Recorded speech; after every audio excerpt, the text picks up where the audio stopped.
Tonight on Diamond Championship Wrestling, it's a TV title championship match as the Charles West defends his title against up-and-comer Jarrell Maxwell.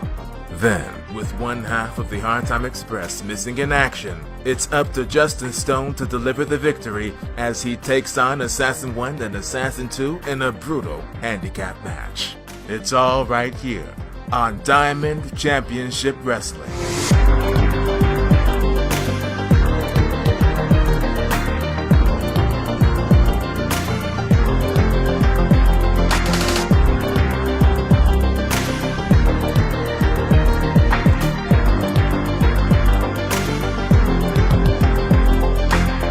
Diamond Championship Wrestling is brought to you by Rovira Team Realty, Bobby Tyson's Tire and Automotive, and Turner Law Group.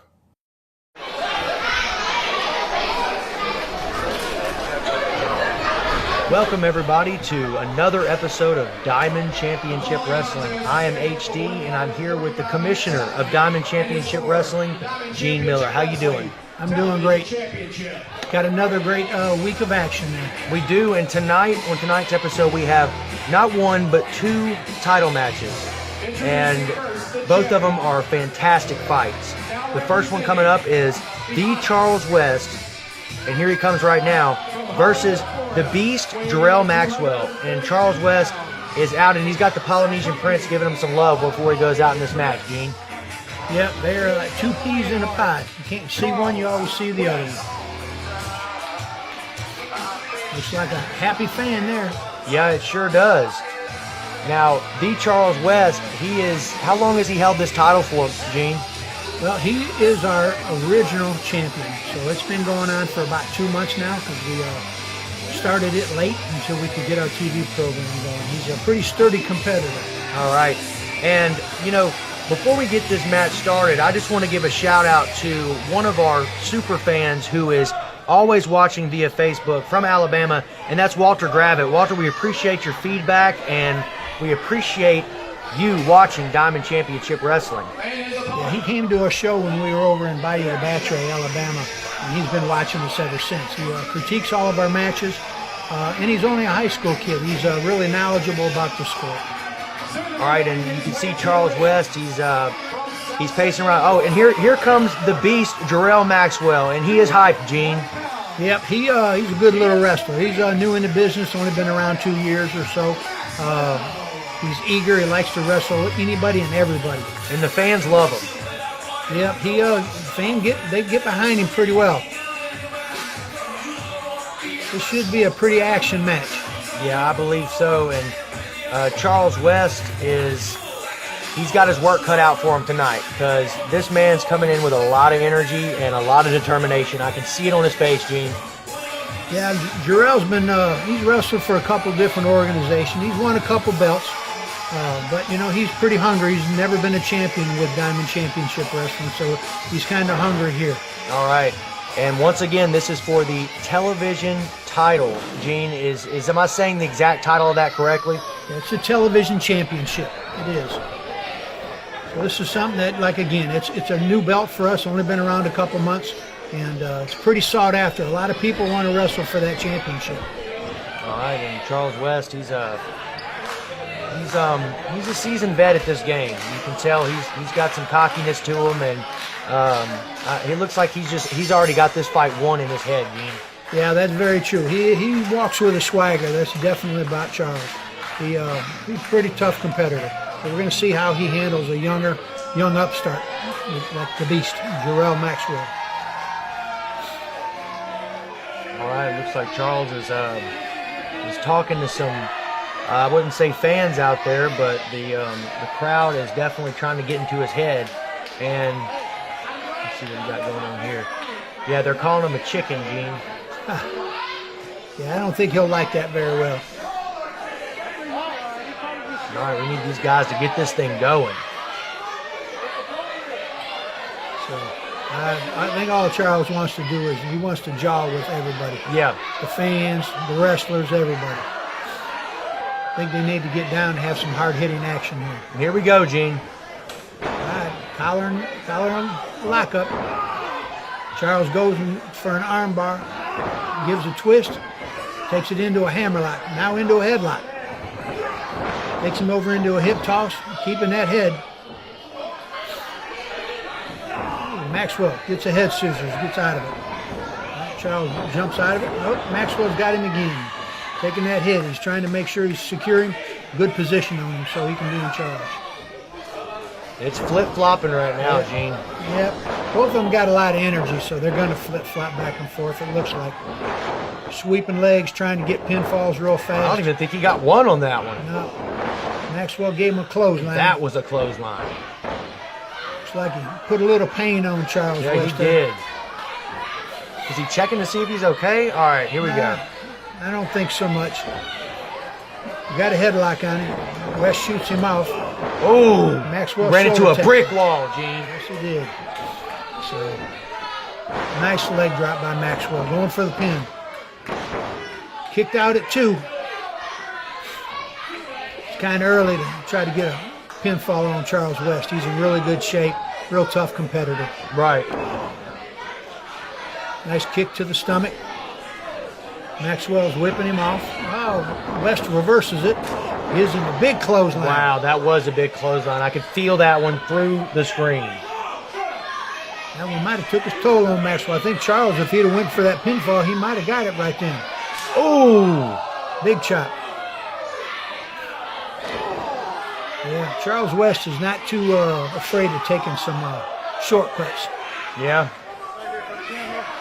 Now he's getting it up in the camera, Gene, and using that rope to his advantage. Choking him right there with it. He's working that rev, too. Look at that. Oh. Charles has no regard for authority whatsoever. Yep. You better watch out with that referee. Robert won't take too much from him. That's the one thing about him. He's a pretty stern referee. Yeah. Charles is wound up. Oh, my gosh. Big flying tackle out of the ring. Drove Maxwell into the barriers.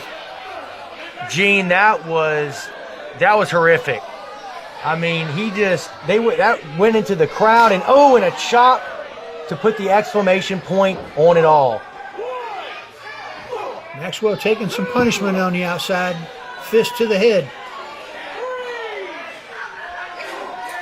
Gene, he's using every bit of the barriers, everything outside to his advantage. Like you said, he's not afraid to take shortcuts, Gene. No, he's not. Better get it back in before they both get disqualified. And those chops, I mean, you can just hear them ringing in your ears. And Maxwell's chest going to be pretty red by the end of the night if he keeps getting chopped like that. And he slid him into the ring going for the pin. Not enough. Even with all that brutality, Gene, he still couldn't get the 3 count on him. That's the thing about Maxwell being a young upcoming star. He's pretty tough. Kicks out at 2 after taking all that beating. Charles has got a reverse headlock on him right now, and this hold here is used to wear him down. Okay.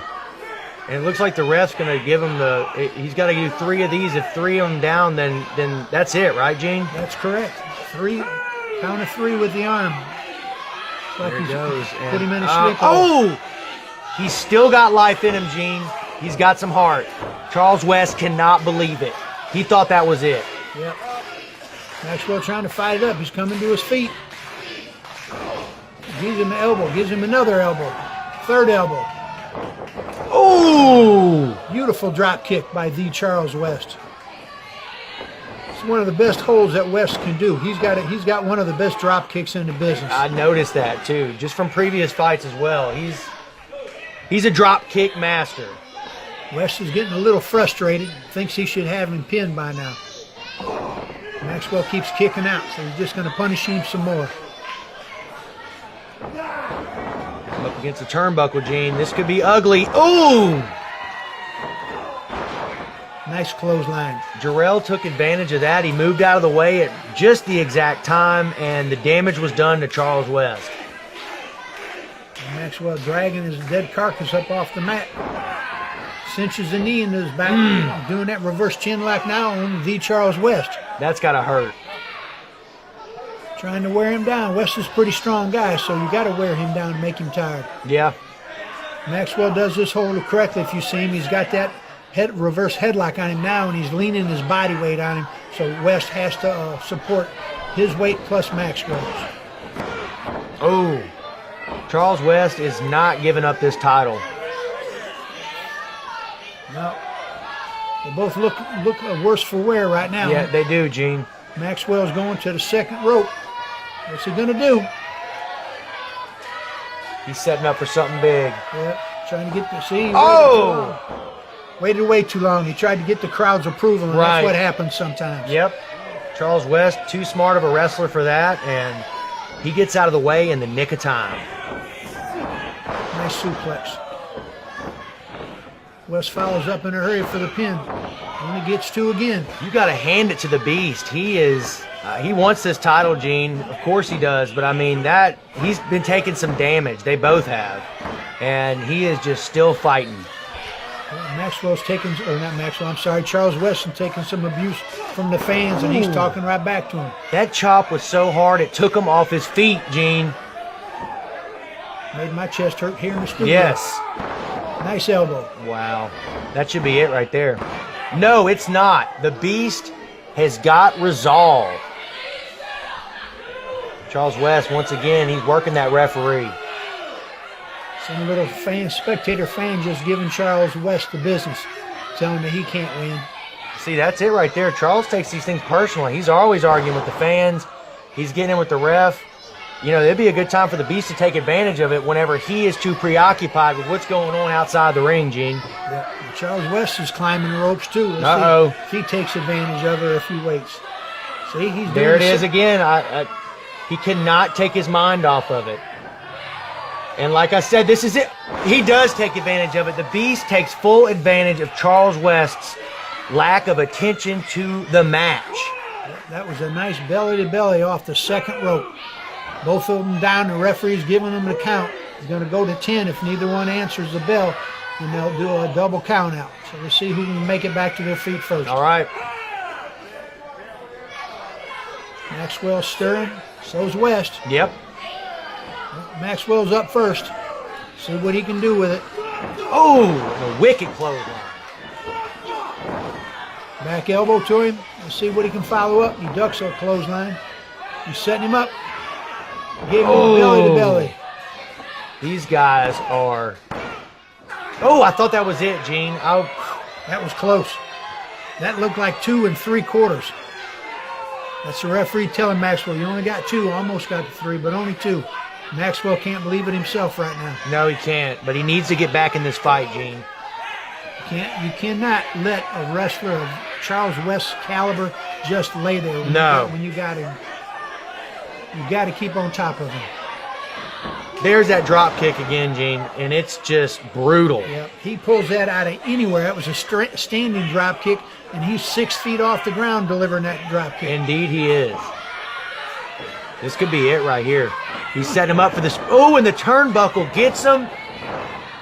Maxwell rose him up. No, we have a new champion, Gene. Unbelievable. There, Jarrell Maxwell is the new television champion. Just like that. I don't even think he can believe it, man. I'm telling you.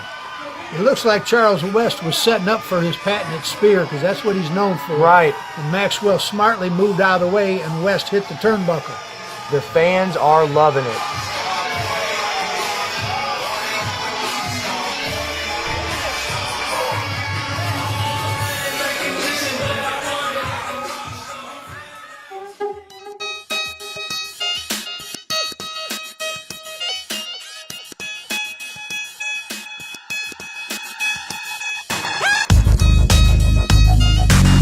We'll be back with more DCW action right after this.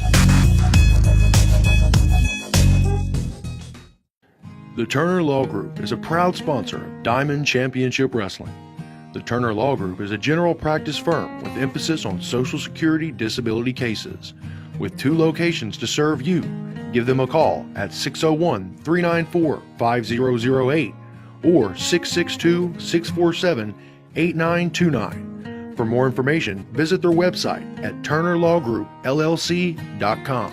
Bobby Tyson's Tire and Automotive has been proudly serving the community for over 11 years. Bobby Tyson's Tire and Automotive is a full-service automotive repair shop whose central focus is customer service. Their ASC certified mechanics are trained to accurately diagnose automotive issues the first time around. Here at Bobby Tyson's, we don't just sell tires, we maintain vehicles and we repair them when they're broken. So give us a shout at 872-2932 and we will take care of you. Saturday, March the 17th, Diamond Championship Wrestling makes their way to the Sims Community Center in Sims, Alabama to host Headlocks for Holly. All proceeds go directly to a fundraiser for Holly Temple.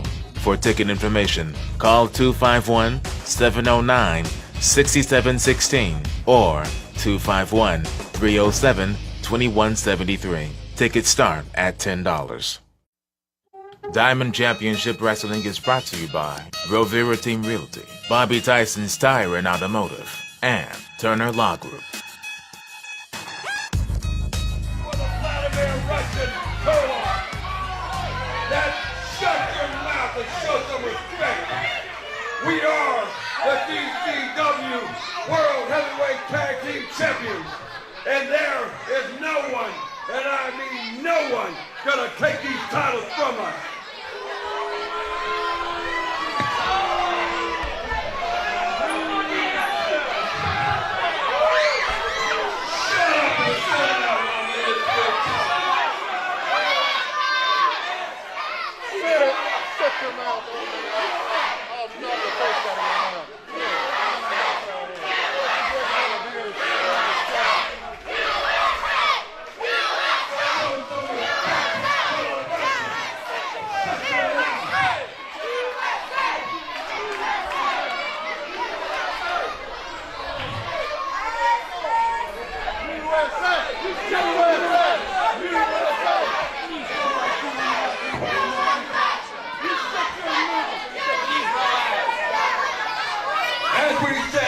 Tonight,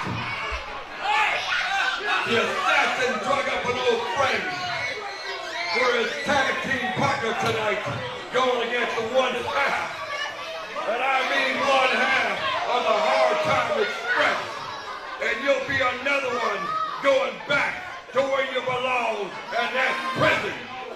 So without further ado, come on out, the assassin's partner.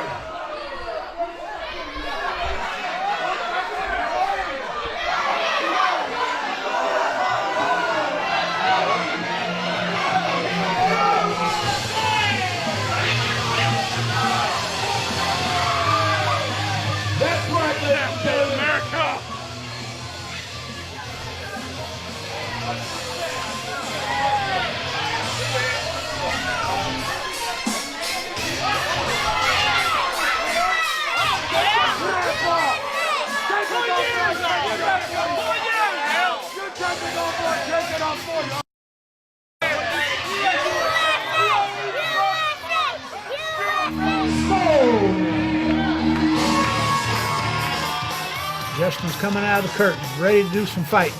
No fear in his eyes. He's ready to get this thing started, Gene. Taking the shirt off. He's wasting no time stepping into the ring. And we got two assassins in the ring. This is, and look, everybody gets out.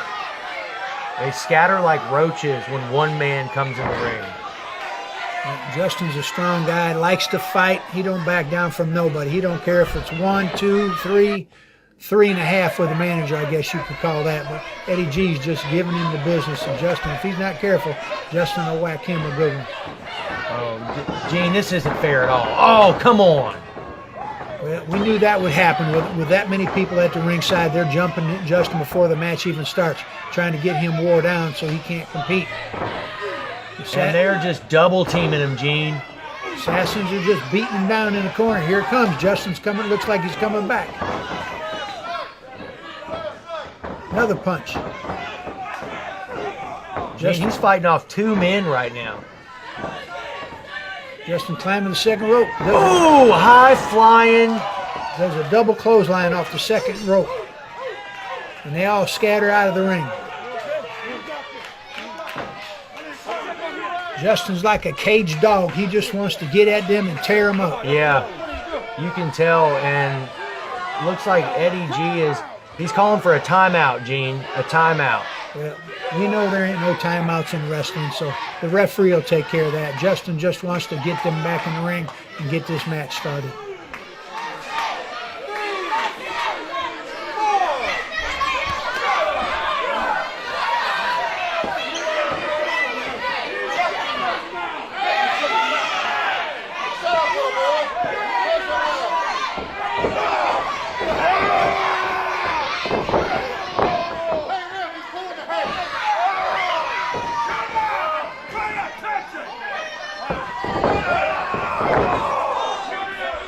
Folks, a little bit of change on this. It appears that Justin's agreed to fight both of them now. So he's got assassin number 2 in there, and he's got a standing wrist lock on him. He's twisting it, putting the pain on him right now. Assassin number 2 kicks it to the stomach and takes Justin down in the same wrist lock. Justin's a tough competitor. He doesn't care if he fights one of them or all. That's probably why he agreed to fight both of them. He just likes to fight. But we got to watch these two assassins. They love to cheat. Being that they look so much alike except for the size difference, they still can go in and out of the ring, and the referee may not even know. Right. So we have to especially when you got someone like Eddie G constantly talking on the, you can get distracted by all the things that are going on, and I can just foresee an unfair fight, Gene. I hope they get some kind of integrity and do this right, but I just seriously doubt it. These guys are probably DCW's most hated. Yeah, most hated group.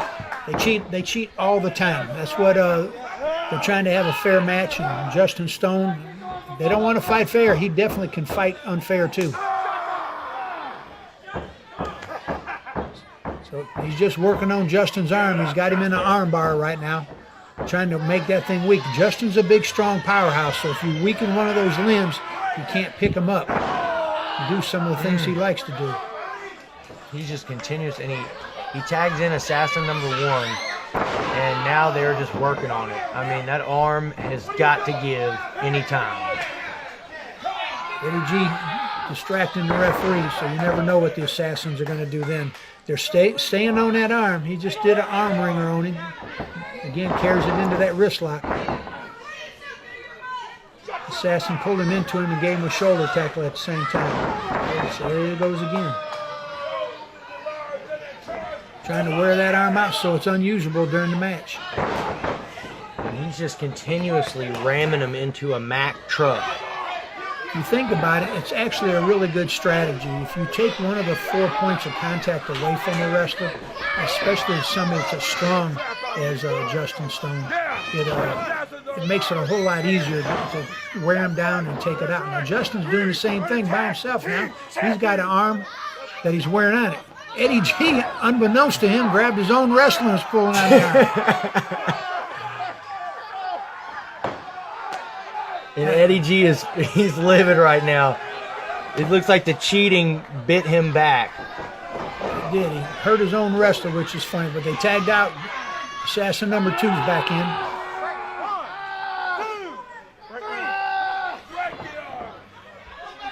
Going back to working on that shoulder again. Eddie G jumping on the ring one more time, trying to distract everything.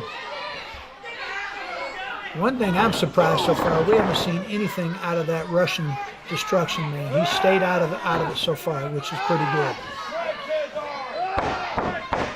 So assassin number 2 still working on that arm again. They kind of just want to basically rip that arm off of his body. What it looks like. Eddie G's giving his wisdom to assassin number 1 in case if something else happens. Eddie G again distracting the referee. The assassins are doing the flip-flop right there. Yep, you called it, Gene. With no tag. The referee can't tell which one's which, even though one weighs about 100 pounds more than the other. Nice whipping in. Oh, flying shoulder tackle by Justin Stone. Takes out the assassin. Oh, there goes Eddie G. He's just, you got to watch him, Gene. The Russian's finally sticking his nose in the match where he doesn't belong. He's injured. He shouldn't even be on top of the ring apron. Distracted the referee, and the assassin number 1's over there choking Justin with his And there goes Eddie G again. Yep, Eddie G just pummeling Justin He's hitting Stone. that arm too, Gene. Problem is, when we only got one referee, it makes it difficult to, retain order, and it's hard for one referee. We have to say that much. Especially when you got 4 against 1, It may have to happen eventually, as we may have to have 2 referees to control everything. I'm not sure right there. I think the assassin was going to throw him off, and Eddie G tripped Justin Stone. It looked like he did. Double team here to whip him off. Oh. Double elbows. Eddie G looks like he thinks they got it won. He's hollering. Again, Justin Stone's such a strong man. No matter how much punishment you give him, he just does not quit. Assassin number 2 got him in the headlock. Goes into the armbar. Taking him back into the corner. Nice kick to the arm. They're just brutalizing his left arm. They are. He thinks he's got a good thing. Goes for the tries to jump. Whoa! Justin Stone just throws him off in the air. Threw him off like he was a lightweight. Told you that boy is a strong man. Golly. There's the German suplex. That should be it, Gene. Should be, and the referee's nowhere around. He's being distracted again by Eddie G. Justin Stone had him beaten, almost a 5 count. Here comes assassin number 1 into the action. The referee is losing control of this match.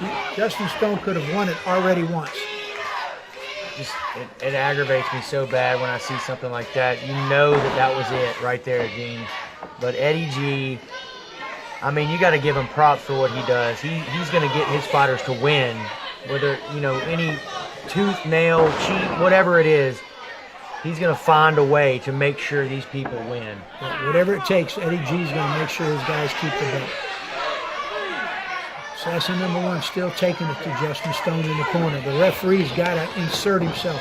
He's got to take charge of this match and get them going. Justin kicking the assassin in the stomach, trying to get going. Oh, short clothesline. But Justin's still trying to recover from all that beating he's taken.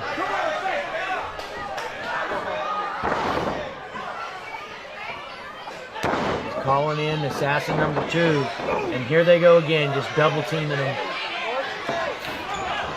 They whip him off. Whipping the other assassin off, and Justin moves. Oh, what a clothesline. Wicked clothesline. Now it's 1-on-1. Nice drop toe hold by Justin. He's putting him in a cross-face armbar right here. Here we go again.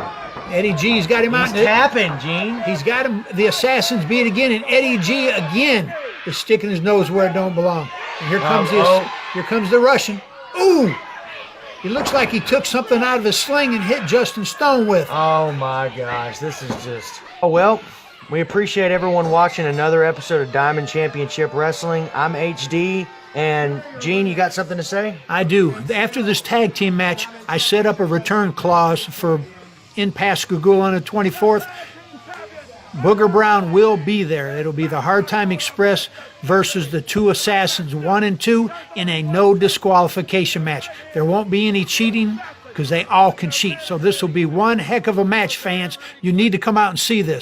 It is an absolute travesty. A travesty by Gene Austin to ban me from ringside in Pascagoula, when my assassins, along with Eddie G at ringside, take on the Hard Time Express. You see, it does not matter what you do, Gene Austin, just like it does not matter, Hard Time Express, what you tried to do in Pascagoula at the VFW. On March the 24th, it will be yet another loss, yet another statement made by the assassins. It will be yet another statement made by Vladimir Koloff to you pathetic Americans when we stand tall once again. So bring your weapons, bring your American pride, and be prepared to be destroyed by my group.